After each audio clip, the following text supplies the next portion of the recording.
What's up, guys? This is Luchador Insane, and this is In the Pit with Josh the Mosh.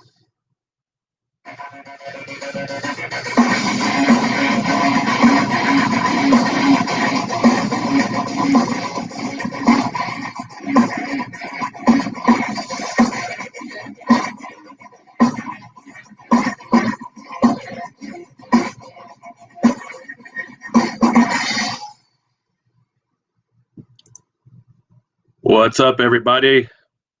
Josh the Mosh up in the pit. Let's just jump right into it. We have so much going on, and we just got to keep up with it. So, as you know, we just jump right into it. What is up, my man? Man, that intro hit different tonight. I was really jamming with it. I was down here getting ready. I was like, man, that's our theme song. I love it. It was insane. Stay tuned for more on that. So, how you been, man? We're ready to just jump into it. We got an awesome guest tonight. We got announcements to make. We got our segments stacked on top of each other. Yep. Maybe a surprise or two. I mean, because y'all should fucking expect that shit by now. Yep. Are you ready to roll? Let's do it, man. Let's hop right into it. Let's find out about the woman of the week. As we start off, we know. What is up, our ninja? What's going on, y'all? Back in this month once more. And it's a good thing I have my woman of the week this week, because a lot of people why I didn't put her on last week and put Serena Deeb instead. There is a reason if you watched All Out this Saturday, and that reason alone is the reason why for the Ninja's Woman of the Week for September the 10th. It's our very own Mel, a.k.a. Thuder Rosa, formerly known as Cobra Moon, and Serpentine. We can't say enough things about Thuder Rosa right here. She's just incredible. I mean, that picture proves right there of all the belts that she collected over the almost 6 years that she's been competing all over the place.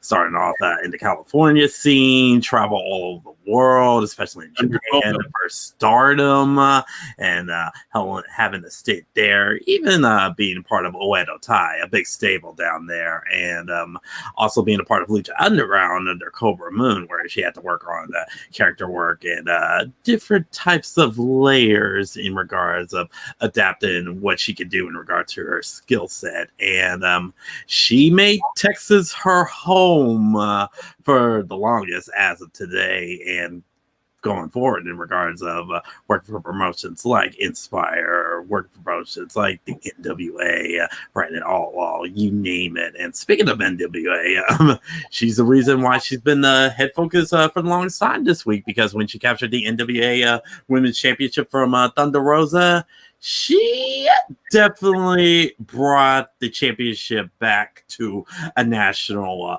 level in regards of viewers and casuals trying to get the brand back into the product once more. That, hey, you got to remind myself, there's more to wrestling than just WWE and AEW. And she definitely let them know this past week, not only with her match with Serena Deeb, but it all out in regards of that clinic that she had with Hikaru Shida, which I'll leave to Melody to talk more and more about to that. And props to them, because after the incident that happened with that spot with Matt Hardy, that it took the bump, her and Hikaru Shida, the current AEW Women's Champion, they still put on a clinic right there and got the crowd back into it. It kind of reminds me of WrestleMania 30 when the women had to go after that shocking loss from Undertaker, and in that WrestleMania streak. There's just something about the women in professional wrestling that always finds a way to bring the energy back into it. And for those who don't know Thuder Rosa, you know she's balls of energy with all the titles and all the silliness and all the charisma that goes on top of everything she just stacks, not only to her MMA debut in Combatas, but her love and passion for the sport to not only elevate herself, but everybody that she competes with.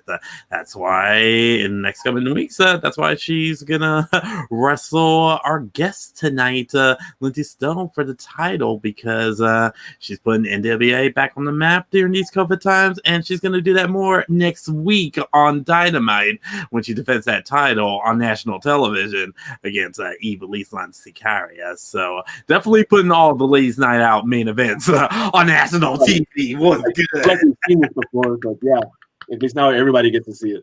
That's Exactly. when we interviewed her back, I mean, how many months ago it was? It was kind of like what I said. Is like we've already known you've been a badass. Now, just like everybody else gets to know. It's exactly. Like we've known, we've been spoiled. Now the world gets to know. We've all been spoiled with Thunder Rosa. Now the whole world gets to know right here. And before I hop back into the shadows, I just wanted to give a special birthday shout out to some following people. First off, he's always in the shadows because we don't get to see him a lot. But our homeboy Van Robbins, Big Van Dingo himself, I want to give you a big birthday shout out to you, bud. I mean, he's the one that always hit me up, especially when what happened with my teeth and everything. So he's always going to be a big brother in my part. And also, I want to give another special shout out to one of my favorite up and comers in professional wrestling, Miss AQA. Angela, happy birthday to you. I see you working back in your swamp, trying to get back in ring safe so we can see you back in this ring. Thank God that you're keeping yourself safe during these COVID times, messing up with your dogs and Thilo, your hamster. So can't wait to see you back in the ring, guys, soon, love. But happy birthday to the both of y'all today. Happy birthday to you all, especially my boy Van. Hit him up this morning. Y'all know how close we are, so we gotta get back on that road. But whatever. We can't wait for this damn COVID crap to get over so we can get back on the road again. We've traveled all over this country together. It's awesome. All right, man. You killed it as always, and you know how the love we got for Thunder Rosa here, so you freaking killed it with the Woman of the Week. Back to the shadows you go. Peace, brother. Deuces. I like that little that gimmick though, that ninja gimmick. Go back into the shadows because whenever we need him, he disappears. It's fucking awesome. Absolutely. I missed this comment, but yes, yeah, we know. We agree. Facebook user that didn't hit the link. She is the best in the world. It's just time for everybody else to find out, really. Yeah, like I said, we've been spoiled. We've known for a couple of years now. Right. Now everybody else gets to know. Like when she won the NBA title, I was like, yeah, because she's better than her. Like, everyone's like, oh, wow, who's this? And she came out of nowhere and she won. It's like, no, she's fucking badass. And yeah, that's how it should have been. Absolutely. I mean, I was kind of torn on how she put Cheeto over, but I mean, that's AEW doing their thing, you know. Yeah. Because I mean, also technically, I mean, she's not elite yet, or all elite yet. She's still NWA talent, so very they're true. only going to push them so far. But exactly. All right, we'll talk more about that whenever we get to our AEW segment. I mean, half of our Woman of the Week segment was AEW, so man, just the AEW's they finally hit over 1 million viewers this week too. Yeah.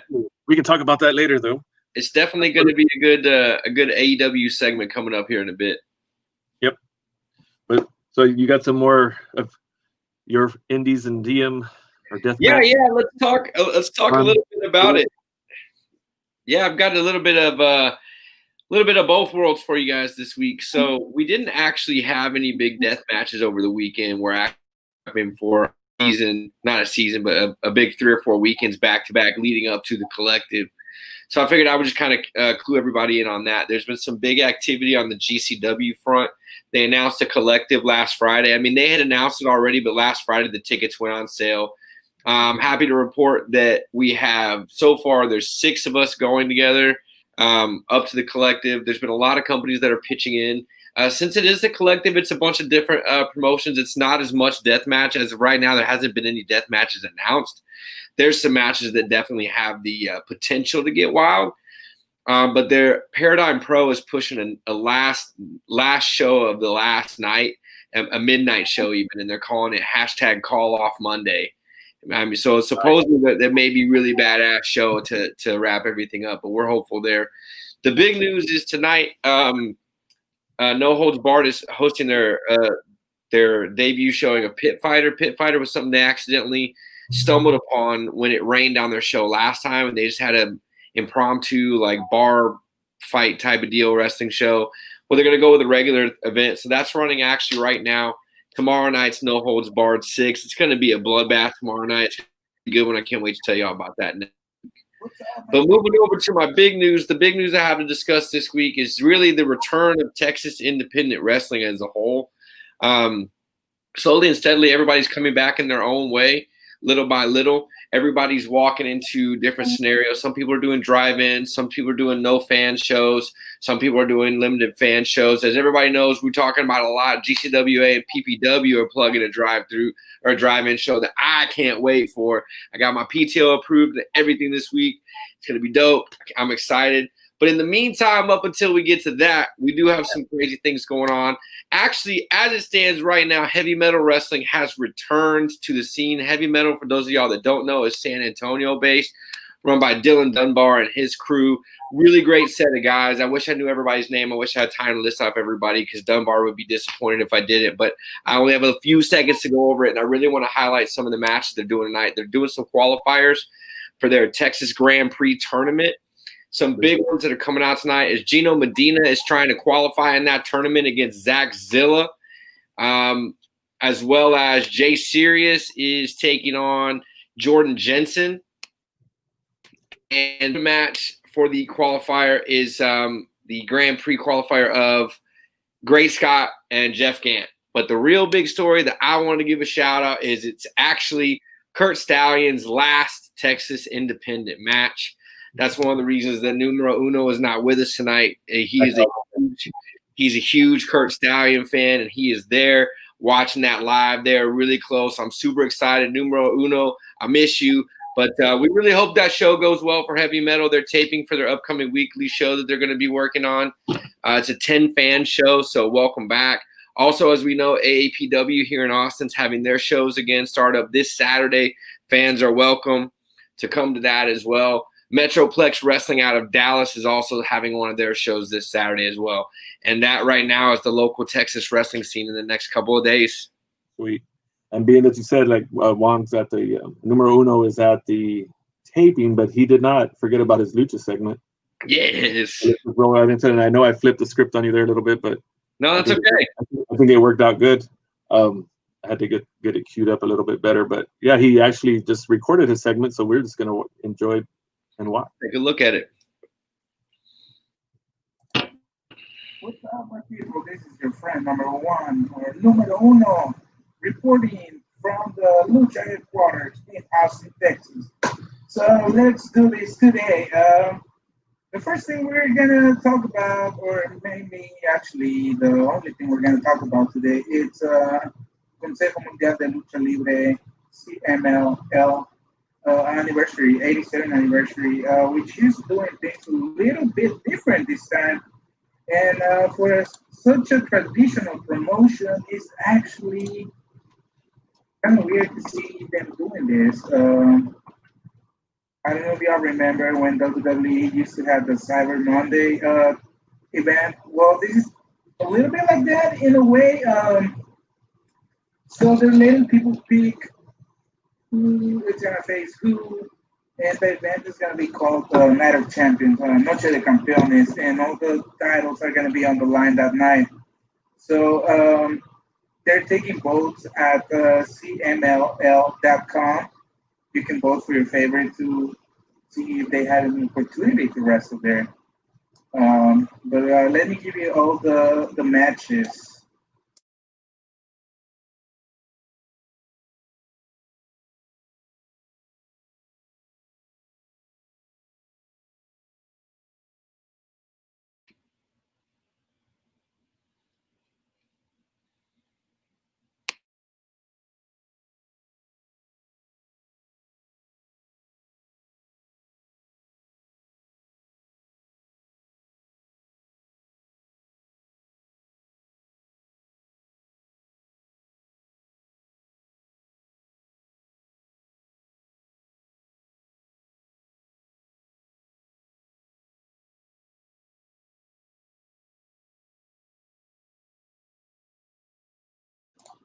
Sorry, is there sound problems? Is anyone having issues hearing that? Were you able to hear it? I couldn't hear it. Let me check the comments because I could hear it fine, so I didn't know what was going. Oh yeah, everybody's commenting no audio, no sound. Huh. That doesn't make much sense to me. Technical difficulties going on here. Well, It's the same way we play our intro and everybody hears that. So I don't know. It was a good segment. did it have something to do with the fact that you were muted, Josh? Was it on and did it go away? Yeah, Oh, okay. that's Maybe what it is. Sorry, guys. Try starting it. Try. Tiniebla Rosa That's what it is. and Stuka Jr., Atlantis Jr., Oops. Flyer, Rey Cometa, and Espíritu Negro. Now the one for the NWA welterweight, which is held by Volador Jr. The options are Bandido, Soberano Jr., or Templario. Obviously, I'll pick Bandido because Volador versus Bandido will be. Then they have the Trios National Championship, which are held by La Nueva Generación Dinamita, which is Sansón Cuatrero and Forastero. And the options are Negro Casas, Felino y Tiger, Valiente, Guerrero Maya y Esfinge, Blue Panther, Black Panther y Blue Panther Jr., Virus, Raciel y Cancerbero. Now, they also have the latest title. So there's a match for the Women's Championship, which is held by Marcela. And the options are Princesa Sujit, Dalis, y Amapola. And they also even included the minis. So they have Chamuel holding the title right now. And the options of to vote are Microman, El Guapito, and Gallito. Now for the women's national title, it's held by Metallica. The options are Lluvia, Reina Isis, Jarochita, and Estrellita. Those are all the matches, which are 1, 2, 3, 4, 5, 6, 7. 7 matches total for the 87th anniversary, which is not a bad card, even if people was to pick the not so known wrestlers from those options. Seems like it's gonna be something interesting, something different from what they're used to, and I can't wait to see what goes down and who has what matches.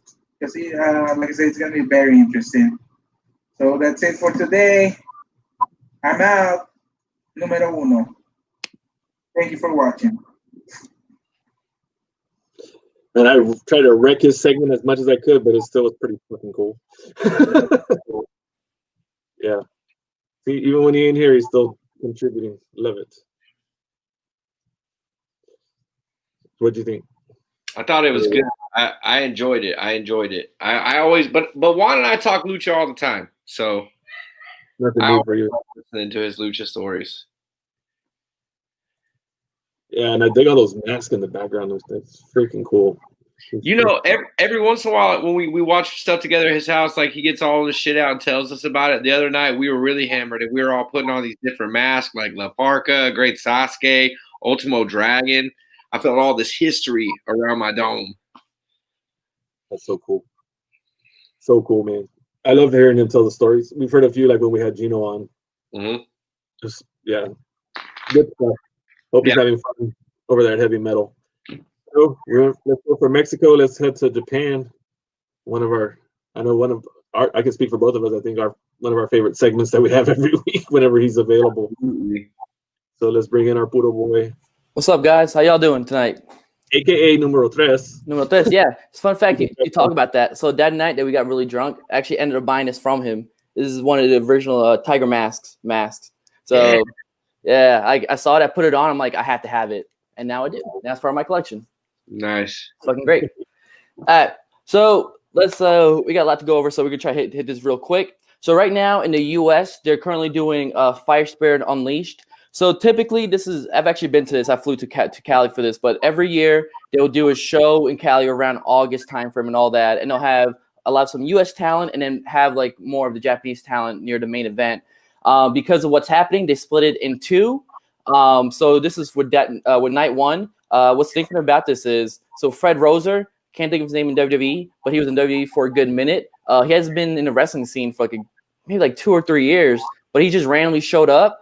Still looks good. He can still wrestle, so I think he's gonna be a good little piece for them, and I'm happy for him. You know, he looks really motivated. He looks like he's happy again, so I'm happy for him. So good on for Fred Rosa. I can't wait to see him again.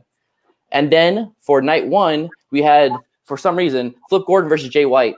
Well, there is a reason. In Ring of Honor, when he was actually a young boy, Flip Gordon and Jay White, they fought before, so. This was a pretty good fight. Flip Gordon's trying to be heelish. I can't take him seriously as a heel. I mean, come on, he looks like a freaking child. So, yeah. But yeah, he's trying to act heelish. But Jay White, of course, beat him, and that was the main event for night one. So this Friday we have night two, and there's some other card matches. Don't really care. The main event is going to be Jeff Cobb versus Kenta. This is for the IWGP US Heavyweight right to challenge contract. So think of it like Kenta won the. Darren Young, thank you. So Kenta won the U.S. tournament, so now he has rights to go after Moxley. Which again, I don't know how they're going to do that, but we're going to talk about it in a second. I believe they're able to actually get Moxley to go against Kenta or Jeff Cobb, whoever wins. I really think Kenta's going to win. I mean, because it's Kenta. I mean, come on now. Okay, you don't need to explain much about that one. Yeah, exactly. Come on. All right.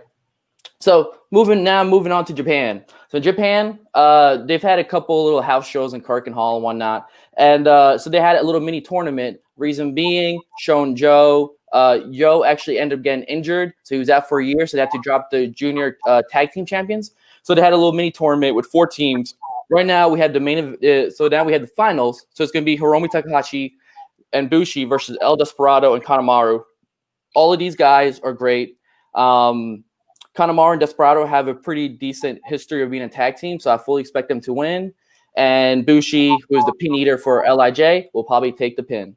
I forget when it's going to happen. Does this have a date? No, it does not have a date. It'll happen sometime, I think, next week, but because this could be something big that's happening next week.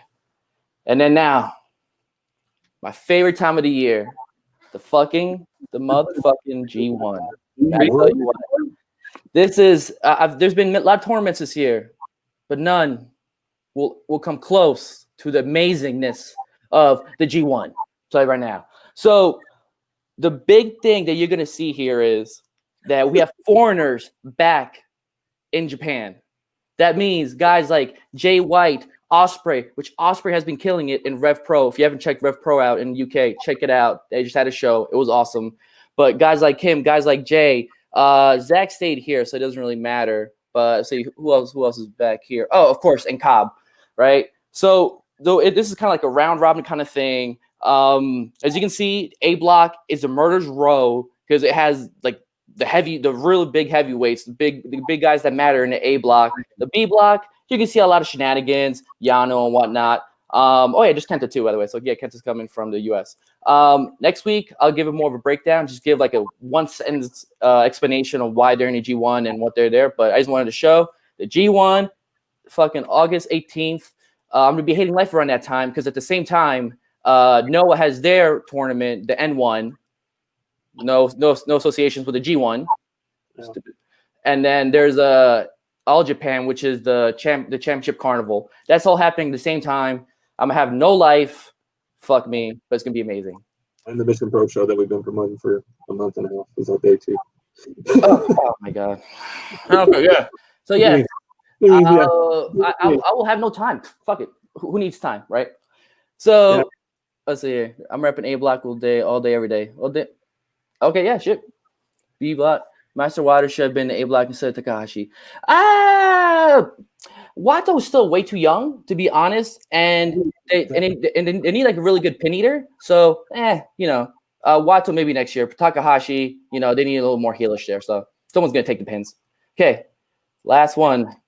This is my match of the week, and it's like kind of I was talking about the championship carnival. So this was back in 2018. This was 2 years ago, 2018. This was when Shingo Takagi, when he actually there was like a mass exodus of some of the original Dragon Gate guys, and they left. So Shingo Takagi, before he went to New Japan, he actually went ahead and went to All Japan for a little bit and wrestled in their championship carnival. Then this match, he goes up against Kento Miyahara. Now, if you don't know, if you've heard Dave Meltzer talk at all, just even like anytime, he regularly brings up Kento Miyahara because he is Okada is the best wrestler in the world. This guy is right below him. He's just as good. He's amazing, and his charisma and all that. Oh, plus he has an awesome theme music. So this is actually on Daily Motion, but check this match out. I figure everyone knows Shingo, and it's gonna be the Championship Carnival. You have Kento Miyahara, one of my personal favorites. And with that said, that's all I got. Oh yeah, right? Shit. And breathe. Oh yeah. And don't forget. Sorry about all the cursives and whatnot. I forget if I didn't know if we did the disclaimer at first. Oh yeah, no. You said a fucking cuss word? Oh yeah, no, not at all. No. On this fucking show? God. What the fuck? Yeah. Looking like fucking shit here in the fucking pit. Anarchy. This is anarchy. What kind of show are we running? Right. By the way, are you going to the G1? No. So it's in Japan. Last year when it came to Dallas, we know it's in Japan. Don't you remember last year Berto running around asking everybody at that restaurant if they were going to the G1? Oh my God, yeah. Oh my, he just nonstop. It was hilarious. It's like, bro, okay, not everyone knows what New Japan is, especially in Dallas. Right. Like, I remember, so I went there because I went there to go see my brother as well. And I told him, hey, I'm gonna see some wrestling. Oh, WWE? No, not WWE. Japanese wrestling. He's like, why are you gonna watch Japanese wrestling? Get out of my face. Don't ask me no stupid questions. From the right? Fucking cuss word. Right? But yeah, freaking them. It was a great times. I really hope if it wasn't for this, remember, I just want to point out, if it wasn't for this pandemic, originally the U.S. was going to hold different shows because they kind of broke it down into territories. And Texas was supposed to get at least 4 shows in this summer. It was supposed to be it was like July or August. It was going to be, we thought it was Houston, Dallas, possibly San Antonio, and then maybe like El Paso or something like that. But the coronavirus stopped that. So let's hope for next year. I hope no one ever comes. Oh, if you want to start into All Japan, my brother, I can. If you want next week, I can do a little guide to talk about All Japan because that is my second favorite promotion in Japan. No, it's like a third. All Japan though, that's where it's at. So if you want, I'll gladly talk about a little bit of All Japan. Just talk about some of the people there. Now we know what we're talking about next week. If you want, All Japan. Appreciate you, man. Yeah, man. Take a nap. All right, I will. So great. Very good stuff. Every time. I love it. And then we go from one great segment to another. So let's go to some of this pretty. Hey guys, how you doing?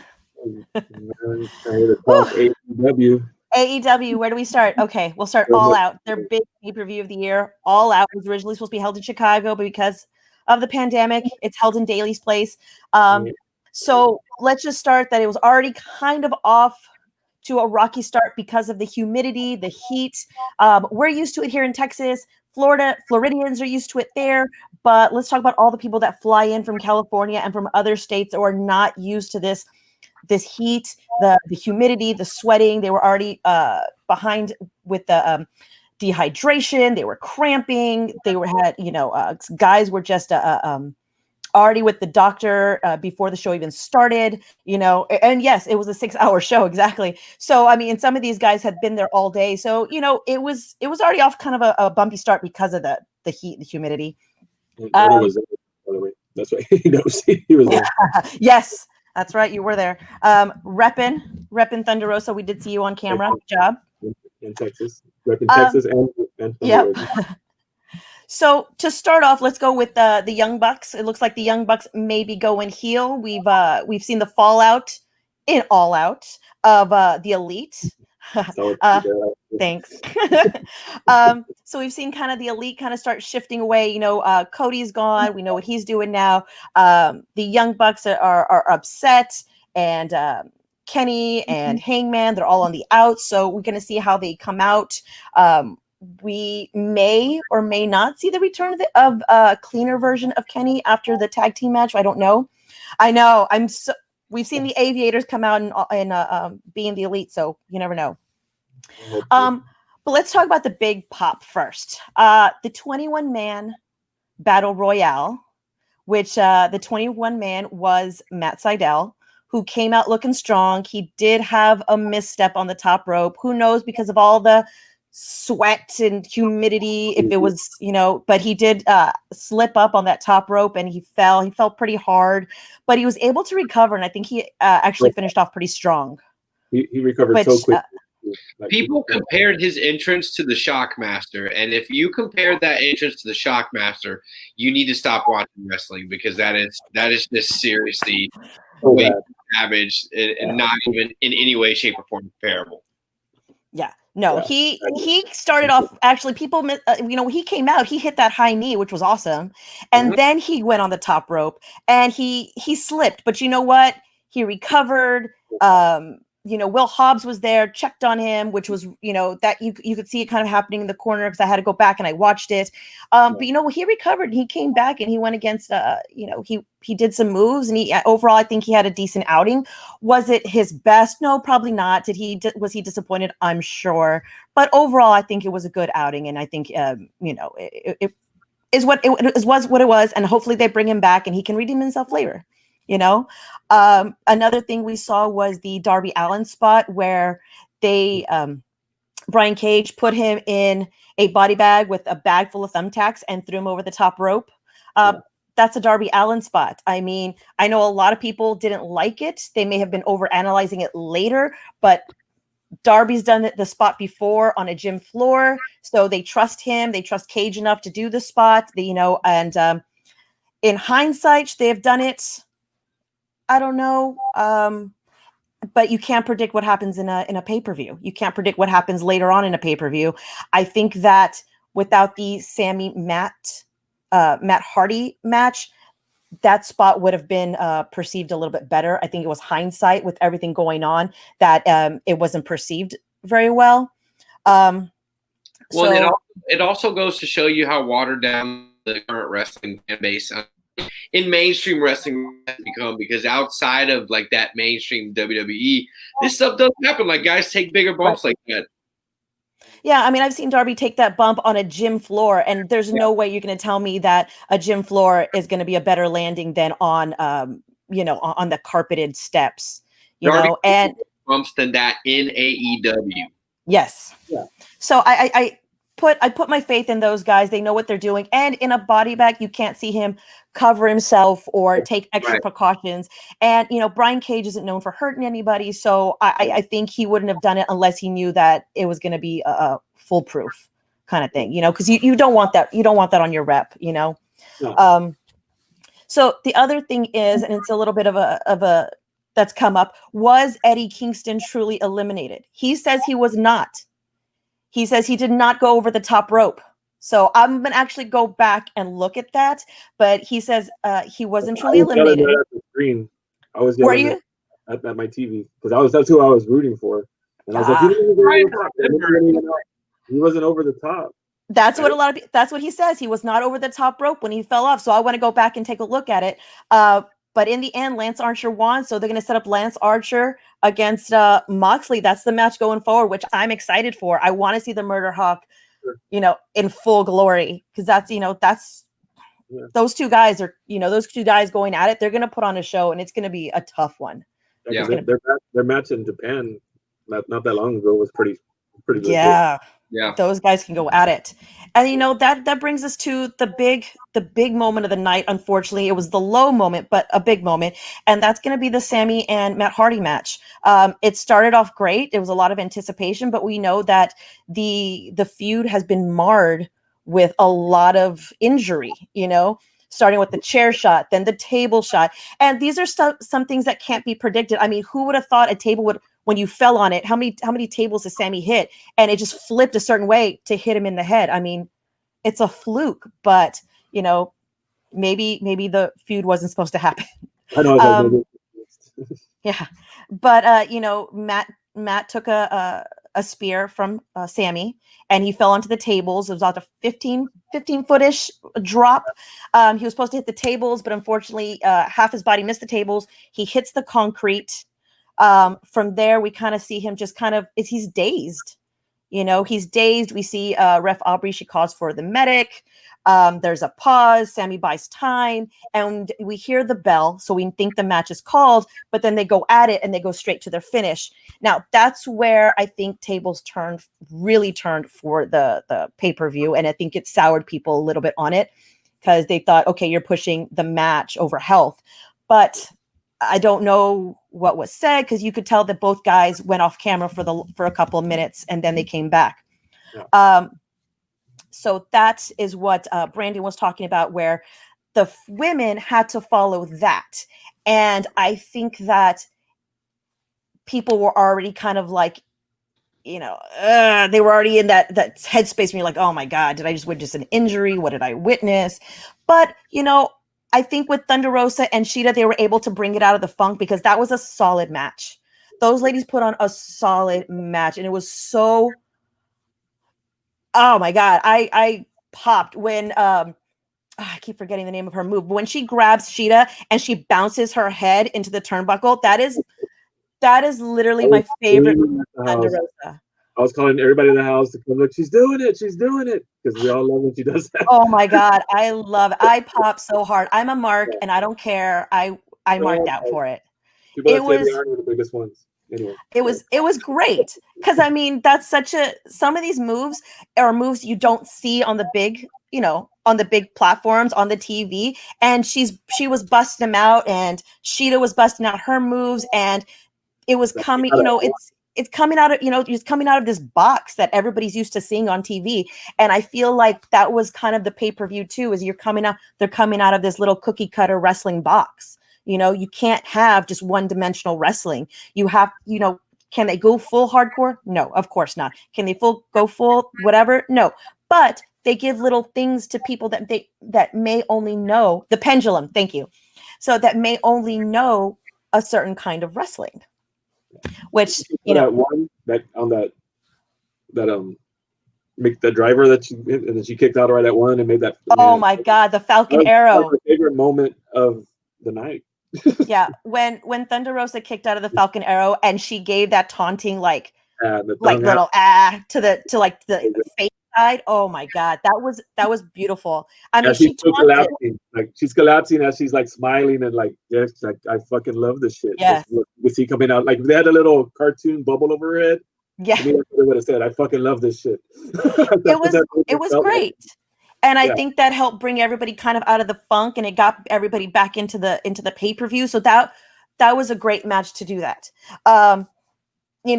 Thunder Rosa was over. She may not have won, but she was over. She put Sheeta over even more. And I think that is that is a testament of a true, great match.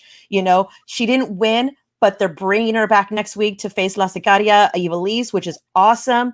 I think that's going to be another killer match because those ladies can go as well. And I'm so excited that they're adding another female to their roster. If you haven't heard, Tay Conti is all elite as of yesterday. So I'm excited to see her because I think she's changed her gear a little bit. She's changed her attitude, and I'm excited to see what she has in store for. Yeah, there she is. She's still they've have her kind of mixing up with the Dark Order, but I'm glad she's there. I'm excited to see because even her, she's bringing out a few tricks that she didn't throw into NXT, and I don't think she got a full run in NXT. She didn't reach her full potential, so I'm hoping that they'll work with her here and they'll let her reach a peak. I think we're going to see more out of her. So after Thunder Rosa and Sheeta, we got to see the Jericho Orange Cassidy and Mimosa Mayhem, where Jericho put over Orange Cassidy. A lot of people didn't like that, but I love it. Jericho is a wrestler's wrestler. I mean, he knows he's not in his prime anymore, but he can still go and he can put over the younger talent and he can still put himself over in the meantime. Like that. That's the kind of guy you want to wrestle. He's great. So he took an orange bubbly bath, which looked really gross, by the way. It looked pretty gross. And then we have we got the 30-minute tag team match with FTR and Kenny Hangman. And, so we have the new tag team champs, FTR, with Tully Blanchard in their corner. There we go. Which was, another match. I should be wearing that shirt.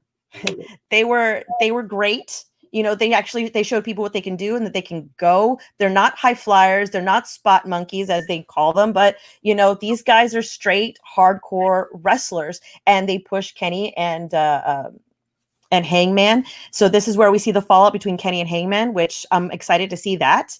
Because if the cleaner comes back, if Hangman is a face, a heel, I don't know which direction they're going to push him in. But I loved it. And then we have the main event. We got MJF, Moxley, and those guys, same thing. They pushed themselves, and we got a really good match out of them. I don't know what's going to happen because, Moxley was forbidden to hit the paradigm shift. And then when the ref's back was turned, he hit it anyway and won the match. And so he is still the AEW World Champion. MJF not pleased about that, but I'm willing to see this feud go on a little bit more until they bring in Lance Archer. But I'm excited to see where it goes because those guys were great, not only great on the mic against each other, but in the ring.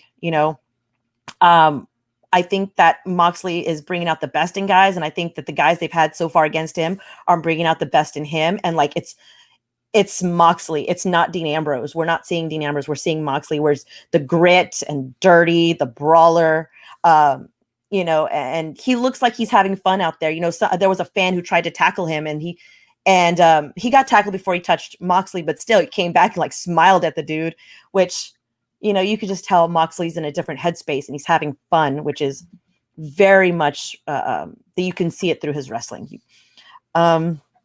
Oh, so much to cover. Okay, so Dynamite.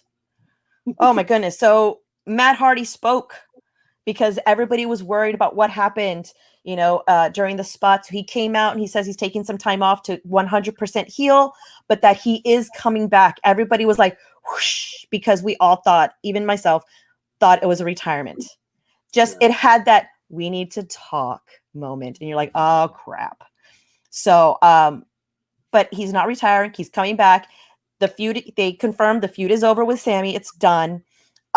He is going to be going after the AEW championship. So we'll see how that plays out, but that he is taking a little bit of a break. So hopefully he comes back bigger and stronger and brings the spots down a little bit. Right. Yeah. Just a little bit. And then of course the big moment of the night is Kip Sabian introduces his best man, the best man. Miro is all elite. I love it. You can take the brass ring and shove it, which, I mean, this guy was so over. He put himself so over in WWE, and they just did everything they could to kill his steam, and I did not understand why. I mean, he had so much momentum, and they just did not book him right and did not give him the storylines, and I never understood that. So I really liked him. I enjoyed him. I liked the Rusev Day, but I mean, what can you do but be frustrated, WWE. But I'm glad he's in AEW. I'm glad they're going to give him a chance to show what he can do, and I'm glad that, I mean, the guy has natural charisma. He puts himself over. And I'm excited to see what he does there at AEW, and I want to, especially with I thought putting him with Kip was so unorthodox because I did not expect him at all. So It was they caught me off guard. I guess I was expecting, I don't know. Yeah, I popped real hard too. I was crazy. Yeah, me too. So it was awesome. Overall, it was a great AEW weekend. I think that Matt Hardy speaking. What's that? There was their first Dynamite over 1 million. Yes, and it was the first Dynamite to hit over 1 million. Hero Day did it. I'm telling you, I think everybody was like me, and they don't want to admit it. They thought Matt Hardy was going to retire because it was just that I don't know, the way his tone was on social media, like, we got to talk. I was like, oh crap, we're getting broken up with. But he didn't. He's coming back. And we have Miro. So I'm excited. It was good. It was good. And I think Matt Hardy talking and this whole Dynamite took a little bit of the sour taste out of our mouth from some of the spots on All Out. So I will say the bitter taste in everyone's mouth is justified, because there was a similar incident with in deathmatch wrestling last year where a wrestler hit his head on the outside in the fall. I mean, he fell out of the ring. That was it, like from the floor of the ring to the concrete, and they called it. They're like, "You're out." I don't think it can be anybody there's taller than Aubrey or the doctor, and I think it's just common sense that spot had to end. Yeah. And the world needed somebody to step up and say, "All right, that shouldn't have happened. We get it. We're going to move past it." And I think that was a responsible thing for them to do. Yeah.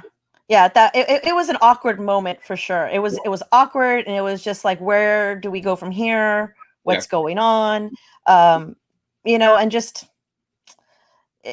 that was to me was the lowest of the low, and I hope that they learn from it, and I hope that they does not get repeated, because if it had been another company, they would have gotten ripped apart, and deservedly so. So, but overall, I think it was a good pay-per-view. I wish that spot hadn't happened. I think they should have thought about it a little bit more. And of course, Dynamite was awesome. And Miro Day. I'm ready. Awesome. Thanks, Melanie. Thanks, guys. Great. We'll see you soon. Yeah, so much going on, man. We're like just going and going and going. But what we've been, as we say, going and going and going, we've been going and going and going every week about Mission Pro Wrestling. Right. And Hell Has No Fury. And we've had Thunder Rosa in the pit before. So, we're talking main event, but we've had her before, kind of old news. So we're going to get to talk to who she's going up against. So if she's ready, it looks like she might be ready. Let's introduce our guest for the night, Miss Lindsay Snow. Hey, what's going on, guys? How's it going? I got With an extra guest. How are you? Going good, going good. Can you guys hear me all right? Yeah. All right, good deal. Very cool. So we've been promoting this Hell Has No Fury show since they announced it. Yeah. Talent on every week. Yeah. And so we figured we need to get some main event talent up in the pit. Oh man. Yeah, thank you for having me. It's been wild, like seeing everything kind of like fall in place, from just finding out about the show, and then like now we're like a week away. It's wild. Yeah, it's happening a week from tomorrow.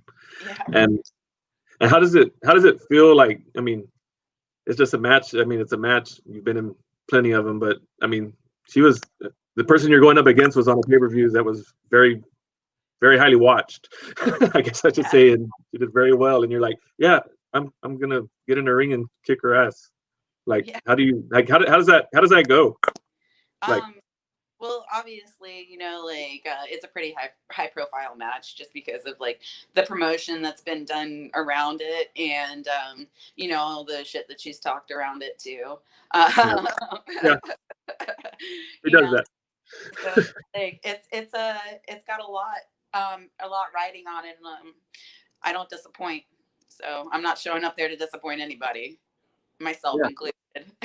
Exactly. That's what I was about to say, and yourself included, I'm sure. And speaking of yourself, because you're from Jacksonville, and most of our fans here we're Texas, and of course you're coming to Texas, so we kind of want to use this moment, been kind of introducing the talent to Texas, So we want to kind of like rewind. Okay, we know main event, Hell Has No Fury. We've talked about it to death, but now we want to kind of just get to know Lindsay Snow. So we want to kind of go there. Just some things I know. Tattoo artist. You have tea and coffee, which I'm super stoked to talk about how you got into that, because I'm like very entrepreneurial myself. But nice. You have those things going on, and then you've been wrestling for a little over 5 years, I believe. Yeah. 16. So how did, like, pick one, and how did you start? Like, what made you get? I don't know which one to start with. Which one have you been doing longer? I guess is the best way to start. Well, I've been training.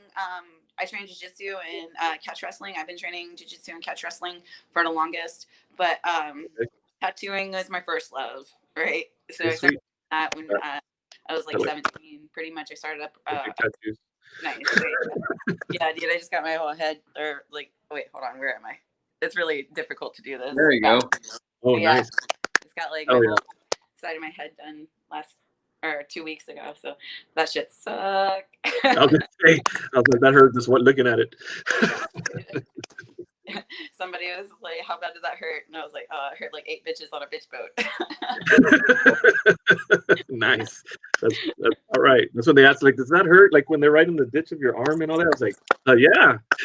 Fuck yeah. I'm just like, why would you like? I know that like a lot of people ask that, you know, and I'm just like, why would you think that I would say that it doesn't?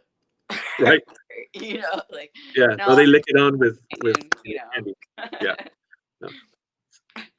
What drew you to tattooing specifically? Were you just into art growing up, or was it something about yeah, like I've always been intrigued by it. It's just always been one of those things that's like caught my eye. Like I'm if I like see something that I like, then like I'm like all about that, you know. And that's the same thing that happened to me with pro wrestling, and same thing that happened to me with jiu-jitsu and catch wrestling. You know, like the first time I saw it, I was just like enthralled and wanted to make it a part of my life in any way possible. So that's how that came about. I'm just like really motivated, and like, oh dude, the biggest motivation is when somebody tells me that like, oh, you're too little to do that, or like, you know, and I'm just like, oh yeah, like that's the best motivation, right? Isn't that the best motivation to prove the fucking haters wrong? like, hi, remember me? The one you said, like, fuck you. Yeah. By the way, we don't worry about cussing and vulgar here in the pit. Just so we don't have a censorship. Do whatever you want. Oh yeah, because I've already broken that. Oh yeah. What would you say? Describe to me your favorite piece that you've ever done on somebody else. Oh man, I've gotten to do so many cool tattoos. Like I've been tattooing for like a long time, like 16 years. Like wow.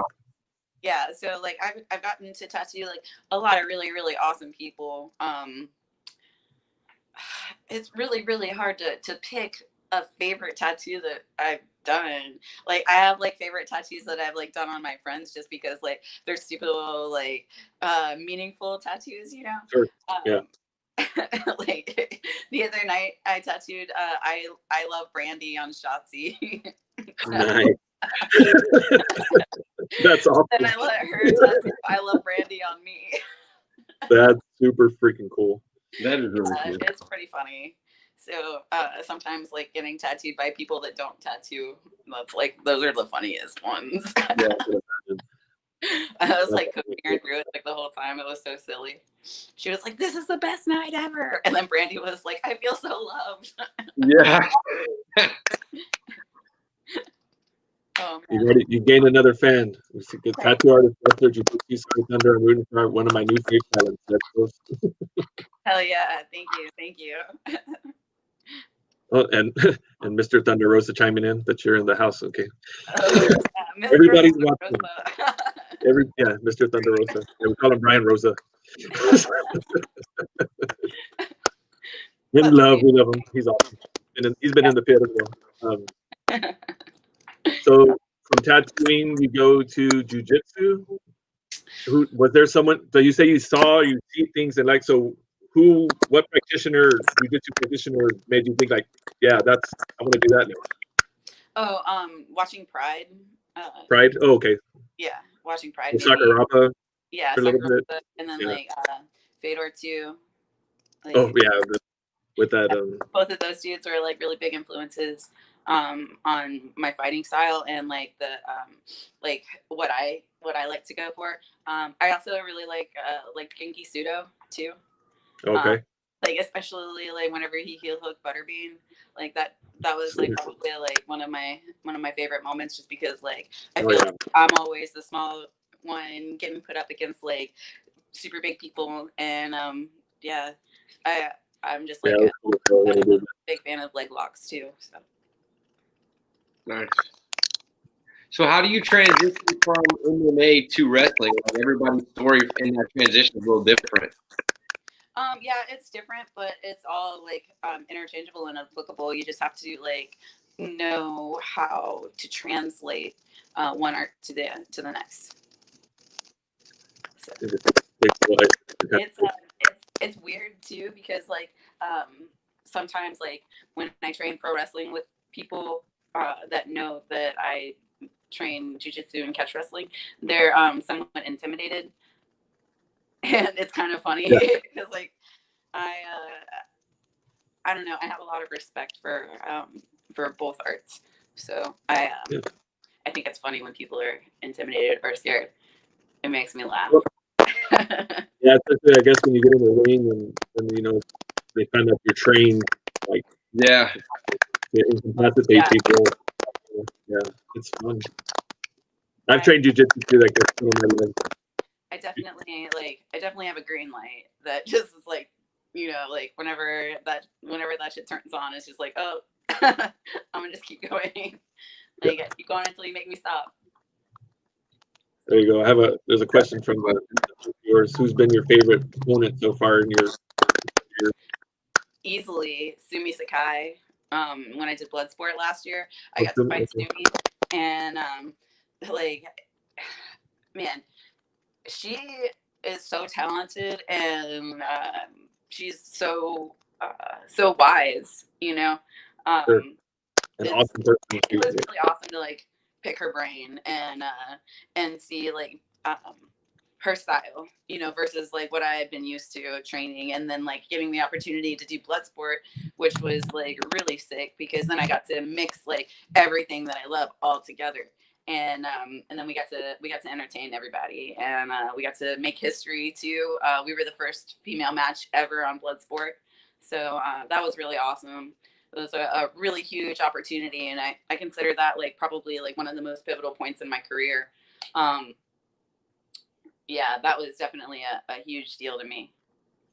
Yeah, definitely, because you had that answer ready. Like, who's your favorite? Boom. Yeah, that shows how it was a whole experience too. It wasn't necessarily just to me. I think it was like the everything around it too, like the build up to it, like the press conference, everything that built up to it. It had that big fight feel, like the history too behind it, and then yeah, just like being able to like go out there and like show everybody, because like it was on Fight, so everybody got to see it, and like it was just it was like a super huge opportunity, and just like a really like a super unforgettable day. For sure. So, kind of steering back a little bit to my personal thing of tea and coffee. Like, these are two of my favorite things. And when I found out that you had your own line, I'm like, yes, we need to talk about that. So, how does one create their own tea and coffee? Okay, so I mean, that's super cool. I used to live in Zephyr Hills. Like actually at the beginning of quarantine is when I moved back to Jacksonville. But I was living in Zephyr Hills for a while, and I lived right behind this coffee house. And I need coffee to live, pretty much. Yeah. So I would just go check out the coffee shop that was like, like it wasn't like Starbucks or Dunkin' Donuts, you know. So I was like, yes, this probably is delicious. And I was right.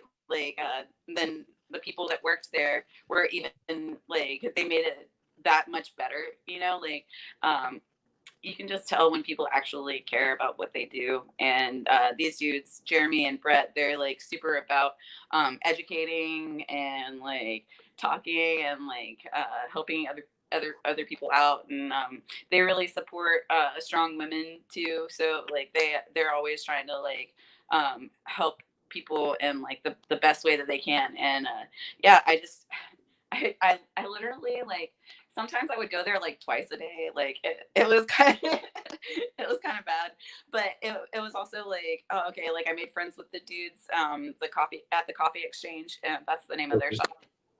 Sweet. And then like all of a sudden one day, Jeremy, he was like, yo, like, how would you feel about having your own coffee? So like he just totally like had this whole business plan like already ready for me, and I was just like, holy crap, yeah, I would love to do this. That would be great. And it was like we started talking about like formulas and ingredients to put in it, and the benefits that I wanted from the coffee. So it's got lion's mane's mushroom in it. It's got crunchy cinnamon. It's got ginger, and yeah, it's organic coffee and also hemp seed too.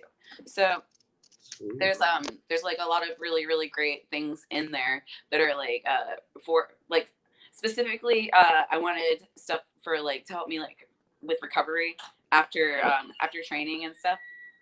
Yeah. Oh, Very cool. sorry. No worries. Sorry about that. No worries. No worries. I have to put down Cecilia. Gonna have to get me some of that coffee. Yeah, for sure. It's definitely my favorite drink, and I know that saying that it sounds pretty pretty silly because it's my coffee, but before I had that, I was just like, man, like, you know, you drink Starbucks and like Dunkin' Donuts and stuff, and like sometimes like, all right, like that coffee is all right, but then you have some like organic coffee that isn't like burnt tasting, you know, like the guys actually roast it in-house and everything. It's all blended in-house, so you don't have to like worry about it having to like get packaged from like this facility and then like getting like flown and like it's old or like burnt tasting or whatever. Like everything's super super fresh. All the ingredients are super fresh, so it's just like it's super refreshing. It's kind of like it reminds me of like a holiday kind of blend. So Very cool. yeah. Yeah, definitely gonna have to order some. Yeah, and then I've got the tea on top of that, which is like a black and a green tea mixture, and then it's got like granulated honey in it and coconut, and yeah, it's just some of my favorite words. tasty too. Let's see, sir, there's a question about coffee. Is there a way for coffee to not overly stimulate you? It's something I'm struggling with, and I love coffee so much. Not to overstimulate it or overstimulate you. Huh. Yeah. Okay, so yeah, you can just like not make it as strong. I would say just like okay, there's like different strengths of brews. And then you could do like a my coffee is like in between a light and medium roast. So it's on the lighter side, and it doesn't have like a bunch of caffeine in it. So if you wanted to make it stronger, you can make it stronger. But yeah, you could brew it and make it so that it's not as strong. I know nothing about coffee. I personally can't stand coffee. I don't think it's like bad for people. Like I feel bad that I don't like coffee, but I know nothing about coffee. Oh, it's all right. I actually like just started learning a lot about coffee because of this. You know, I wasn't like that educated beforehand, and I actually used to work at a coffee shop when I was like 16. Wow. And I didn't even drink coffee when I worked there. So it was like, oh man, if I would have known like 15 years down the line, I'd have my own coffee. I wish I would have studied a little bit more, learning how to make shakes and stuff. But the shakes were really good. Jeremiah is asking, are you going to be bringing coffee to the show to be selling at Mission Pro? Yes, I actually will be bringing some to the show. So you're in luck. There you go. I might have tried some. Ashley's a big coffee fan. So, not to reroute it back to Mission Pro, but that is kind of what we're doing. I did have a question, because something that caught my attention this week was that you and Thunder both have MMA backgrounds. Do you prepare differently for a wrestling match, knowing that your competitor has a similar athletic background in that you can explore that others might not? Well, yeah, it is a slightly different preparation, but I don't ever slow down on any of my training. So like I'm always studying, and you got to stay ready so you don't have to get ready. Right. There you go. That's what's up right there. Yeah. So, going like that, and we're back into the wrestling lane. It was pretty neat to actually see you Monday night. You were for the appearance on Raw Underground. Yeah. How did that come about? Oh man, they hit me up and asked me if I wanted to do a little bit of extra work. So I was like, yeah, I'm all about that. And it was funny because in one of the emails they were like, okay, you're gonna need to wear like a black long sleeve shirt if you have tattoos on your arms, right? And I was like, I messaged the liaison back, and I was like, hey man, so I just saw this part, and it says that if you have tattoos, that you need to wear like long sleeves and stuff. And I was like, I got tattoos on my like head, hands, neck, my face. Do I need to wear like a scuba suit? Right, like full body. And he just messaged me back, and he was like, no, it's okay. Like we're well aware of your look. So that was really funny. That is pretty funny. Yeah, I mean, I had a really great time. It was a really great experience. I hope I get to go back soon. Was that the first time that you worked with WWE? I had a tryout in 2017. Oh, that is right. Yeah. Oh, duh. I knew that. What's that? I did actually know that. I'm sorry. Oh yeah. But this was the first time I actually got to do work for them. This is the first time I actually got to be like, on camera, I guess. So it was a really fun experience. I was really happy about my day, and everybody was really nice. So it was cool. I got to see a bunch of friends that I hadn't seen in a while. So that was nice. Oh, that always feels good. Yeah. Oh, I missed that last question. I didn't see it. It's back about tattooing. What style? What's your style? Or do you have a style?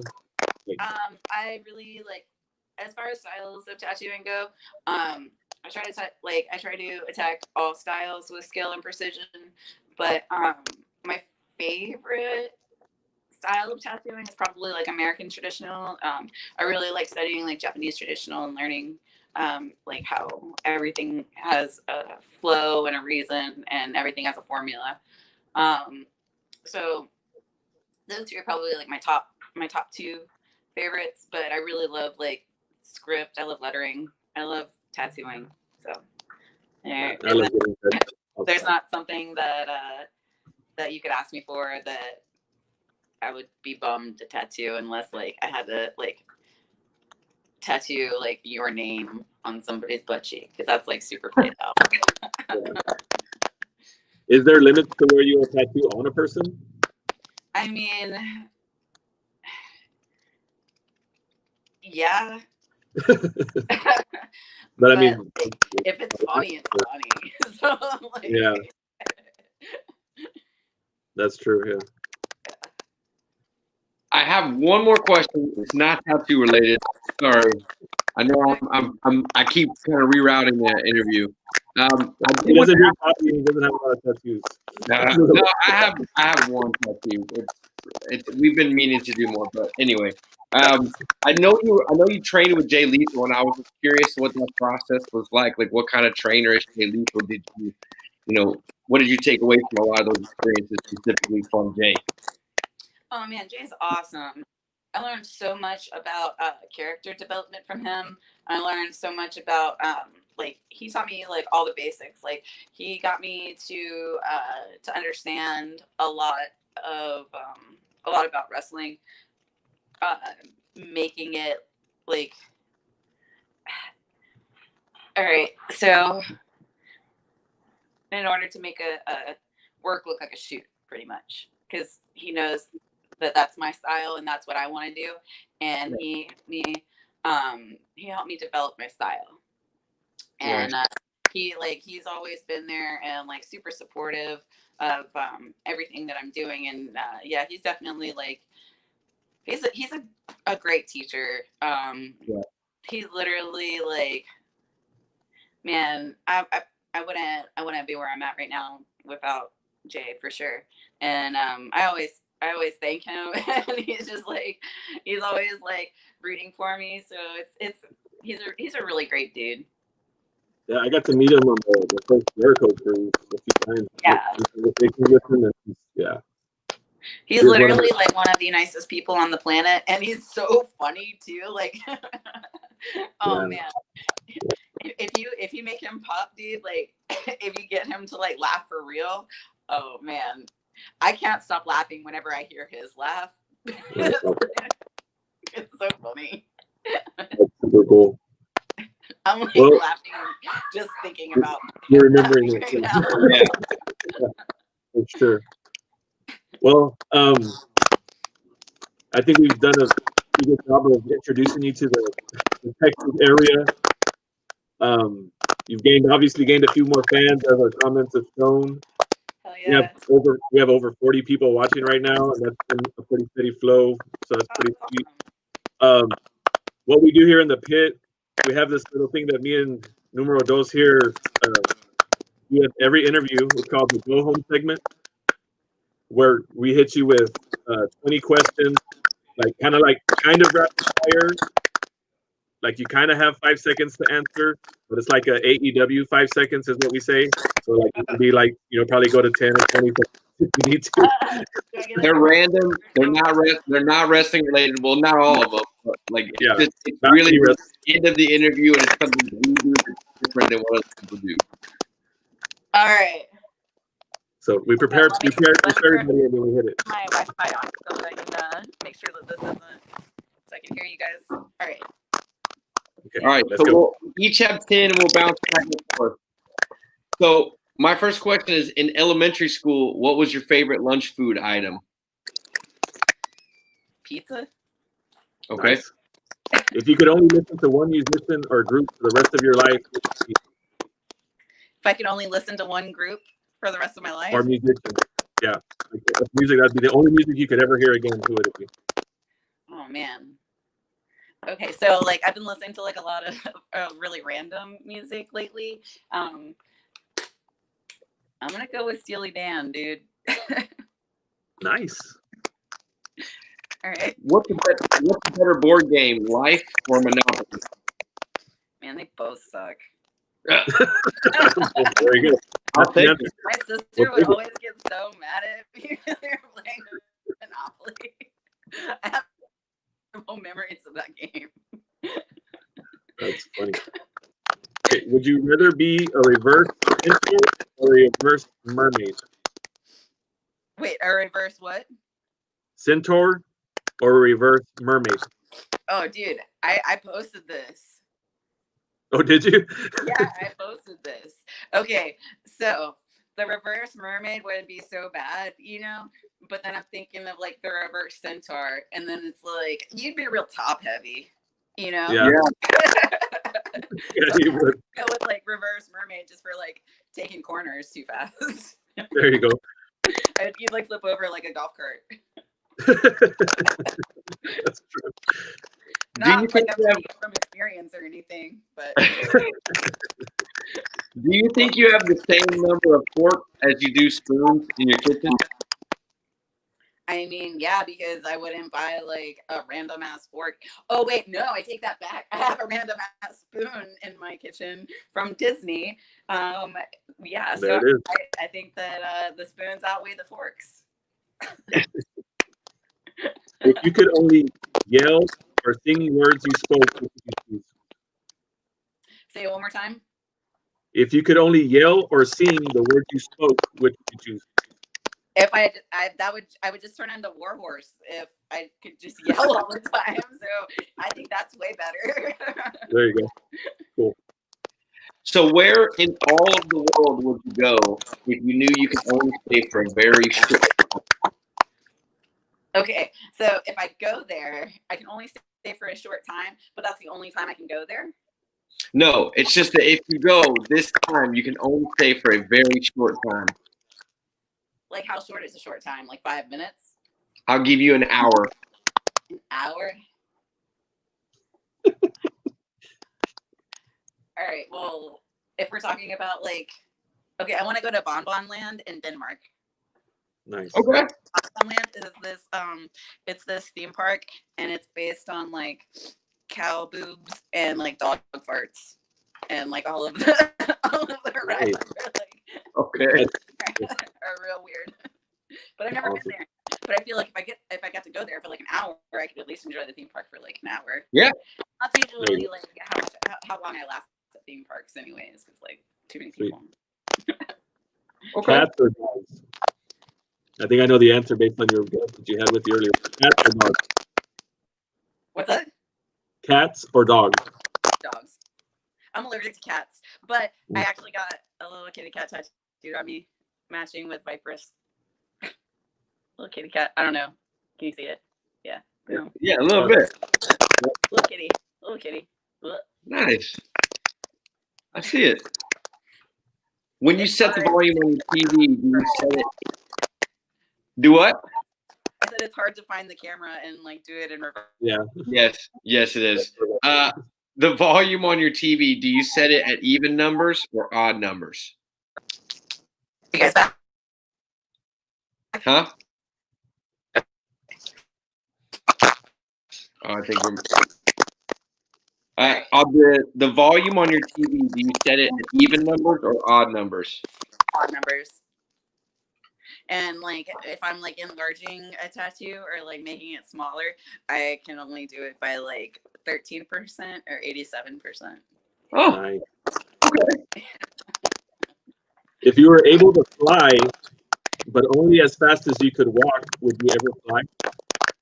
Fly for sure. How far would you run from something that was trying to kill you if you knew that what was chasing you would never get tired?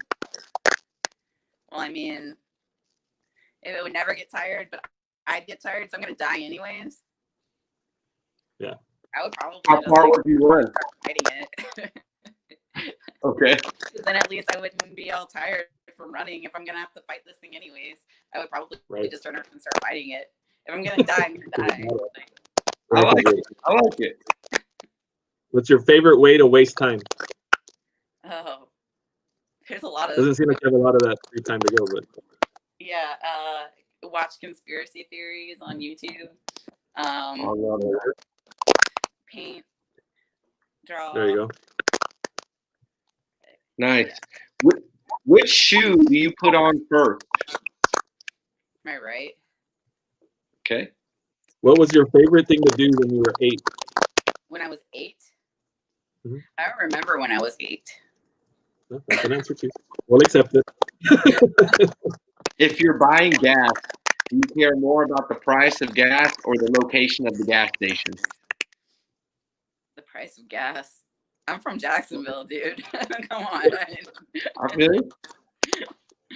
What old person thing do you do? What old person thing do I do? Oh, I Old tell dad. person. I love dad jokes. Oh. Nice. What is your favorite color? I like red, but I really like teal a lot too. It's a hard choice. decision between the two. Okay. If you were in the witness protection program, what would your new name be and where would you go? Dude, are you kidding me? How could I ever? I'd have to get like so much plastic surgery, or like I'd have to get like all my tattoos lasered. I think that I would, man, I don't know. I'd have to go like to Russia or something, because like I'd have to be like always like scuba suited up, you know, like somewhere real cold. Yeah. What would your new name be? My new name, oh man, it would have to be something like crazy, like Russian. I don't know. I don't know. I'm not Russian. I'm Polish. Okay. Do you like your own telephone number? What's that? Do you like your own telephone number? Yeah, I've never had another one. Like, this is the only number I've ever had. Okay. And like, it's weird because like, even when I didn't live in Jacksonville, everybody that like I would give my number to would be like, oh, 904, like it would just be like one of those things where, you know, if you, I feel like people from Jacksonville always find people from Jacksonville, so it's like one of those like, hey, like, dude. Yeah. I don't think I'd ever change it. I mean, if I had to, because like, you know, bands are weird sometimes. But if I had to, I would still keep a Jacksonville number. Just the area code is what makes it special, I guess. Yeah. Well, the 20th question is always the same question when we do the go home segment. And in my opinion, it's only been answered once correctly by all our guests. Brad disagrees. But do pineapples go on pizza? Oh, man. It depends on what else you're trying to put on that pizza. That's a yes. Those are the That's only a yes. things I'm going to say no. But if there is any circumstance that Lindsay Snow would put pineapple on a pizza, That's a yes. Yeah, I'd do it. If I'm gonna fuck up and eat pizza, I might as well put pineapple on it. This is going so well. I love it. It used to be cool. Okay. It's all good. Well, we appreciate you taking the time. And then I know you're an hour later in a different time zone. So we really appreciate you staying up with us. I know. Thanks for having me. And I'm looking forward to seeing you on the 18th. I'll have no If fury. you're at the show. Trying to be. If not, we'll be watching it for sure. Yeah. It's a bit of a drive. It's a bit of a stretch from South Texas. All right, that's what's up. Well, thank you guys again for having me. I appreciate it. Thank you so much. See you next time. All right, bye. Bye. Not That was bad. a lot of fun. That was a lot of fun. The feedback was killing me, but the interview was great. It's strange doing an interview when there's feedback or a lag, like, but at the same token, like, I think what's the most frustrating about it is our talkers are the ones that get that. Like Moonshine Mantel had that lag really bad, but he had some great stuff to talk about. So you just kind of gotta fight through it sometimes. Yeah, we just fight forward. Yeah. And then, so there's, as y'all know, there's always a company that we talk about pretty much in one way, shape, or another on this show, PPW. We have a PPW GCWA show coming up. First thing I wanted to share, I mean, I know we usually end it, but we kind of had to push up the interview a little bit. Yeah. People have asked about the guidelines and rules that we're gonna have. I'm gonna put them on here. We've posted them on multiple on our pages and Facebook and everything like that. But just kind of like the guidelines of what time we're opening, what time is that? Once we're shutting the gates at 8 o'clock, so we can't have people just driving in there in the middle of the shows. So please get there early. Tickets are selling fast. But as I mentioned last week, so just kind of to make it in the pit official, we will be crowning our first PPW champion of any kind, not just because it's a women's champion, but we don't have a tag champ, we don't have a men's champion, but we're rocking it with the women because we've been Sport Mission Pro, we got things and let's keep promoting the women. So we're going to be crowning our first PPW women's champion. We announced this match last week, so if y'all watched the intro, if y'all been watching the whole show, which I commend y'all because we've been going an hour and 23 minutes and counting. Yeah, if you're still thanks for hanging in there. We appreciate it dearly. But so with that, we're going to drop another match announcement because we're getting close to our show too. And I said it was going to be insane. So there it is. Luchador Insane, who's part of our intro, is going to go up against one of our Valley favorites, Príncipe Celestial, in a lucha match that GCWA fans have been asking GCWA to make a lucha match. They're always wanting lucha matches, and they don't really get that many lucha matches, even though they want them. So PPW is going to come in and going to give you a lucha match, GCWA. Man, I'm excited. Luchador Insane is my fave. I love him. I hope one day I get to meet him in real life, but he knows I am a huge fan. Yeah, that's goes without saying, and he's definitely a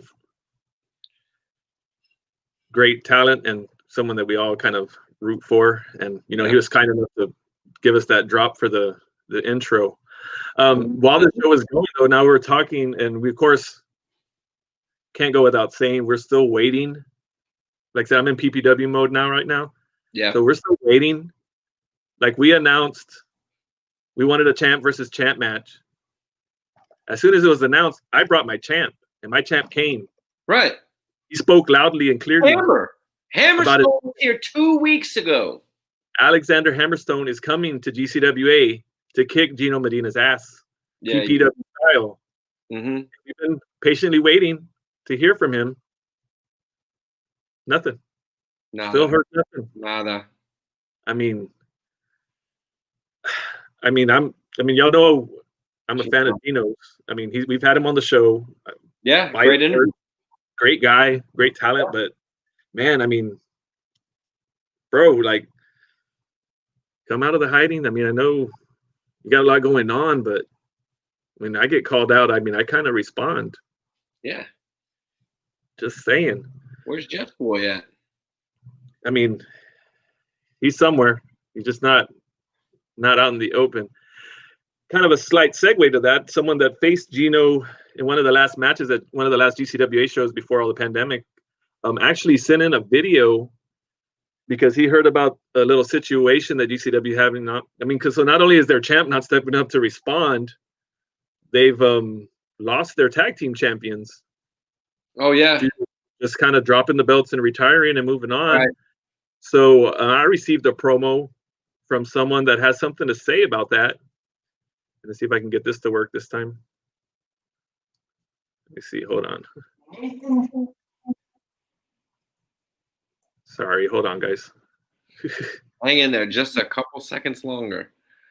Bear with me here.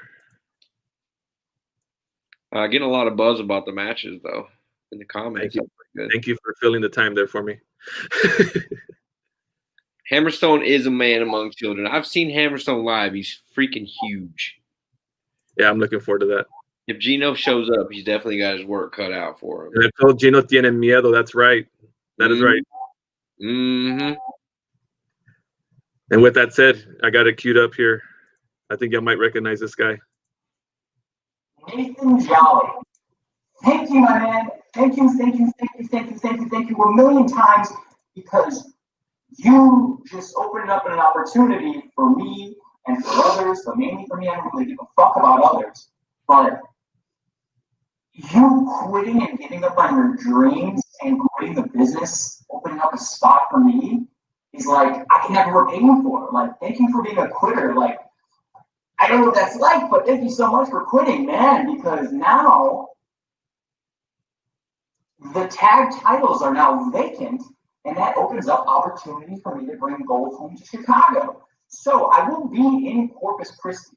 I will be at GCWA on the 26th. Now, all I need is a partner. Maybe I have one, maybe I don't.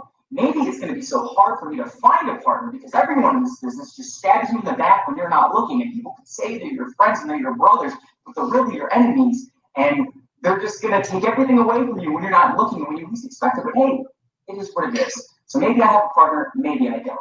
All I know is on the 26th, I'm walking out with some gold around my waist, and I'm bringing that home on my luggage back home in Chicago. I will see all you guys on the 26th.